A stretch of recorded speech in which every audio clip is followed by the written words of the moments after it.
दोस्तों पिछले एक वीडियो में मैंने इलेक्ट्रॉनिक थ्योरी को एक्सप्लेन किया था। फ्रिक्शन की वजह से या फिर दूसरे किसी रीज़न से किसी भी बॉडी में इलेक्ट्रिक चार्ज कैसे डेवलप होता है, इसको एक्सप्लेन करने के लिए हमें इलेक्ट्रॉनिक थ्योरी ज़रूरी होता है। इलेक्ट्रॉनिक थ्योरी को माने तो किसी भी मैटर की जो फंडामेंटल यूनिट होता है वो एटम होता है। अब ये इस एटम के बीच में न्यूक्लियस होता है और इसके चारों तरफ से इलेक्ट्रॉन इसको ऑर्बिट करता है। इलेक्ट्रॉन और प्रोटॉन इनके बीच में इलेक्ट्रोस्टैटिक फोर्स काम करता है।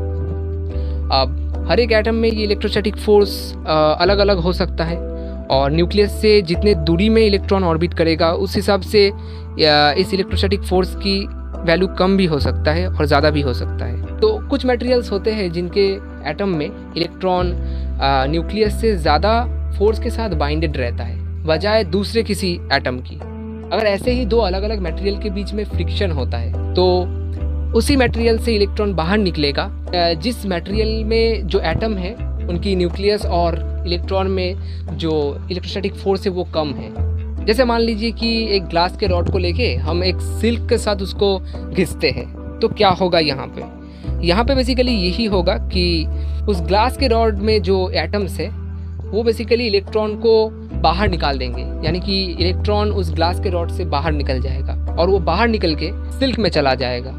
इसका मतलब ये है कि ग्लास और सिल्क के बीच में अगर कंपैरिजन करें तो ग्लास में जो इलेक्ट्रॉन्स उसके एटम के अंदर है वो लूजली बाउंडेड था बजाय सिल्क के। इसलिए दोनों चीज़ों को घिसने पर ग्लास के रॉड से इलेक्ट्रॉन बाहर निकल गया और निकल के वो सिल्क में चला गया।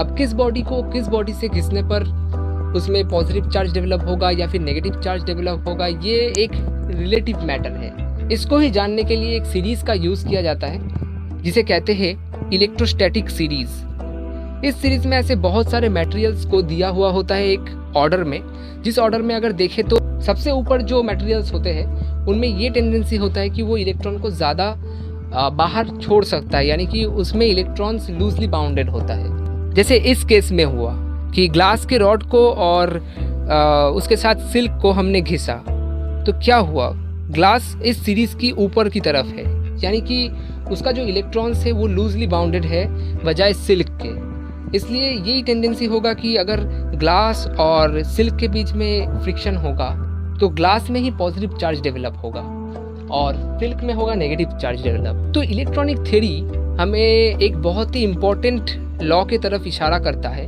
जो कि है कॉन्जर्वेशन ऑफ इलेक्ट्रिक चार्ज। यानी कि अगर एक आइसोलेटेड सिस्टम लें, उस आइसोलेटेड सिस्टम में कोई भी बॉडी हो, कोई भी चार्ज हो, वो चार्ज एक जगह से दूसरी जगह जा सकता है। तो इस वजह से चार्ज डेवलप हो सकता है किसी एक पर्टिकुलर रीजन या फिर बॉडी पे, लेकिन चार्ज क्रिएट या फिर डिस्ट्रॉय नहीं हो सकता। अब इलेक्ट्रॉनिक थ्योरी भी इसी चीज़ को सपोर्ट करता है।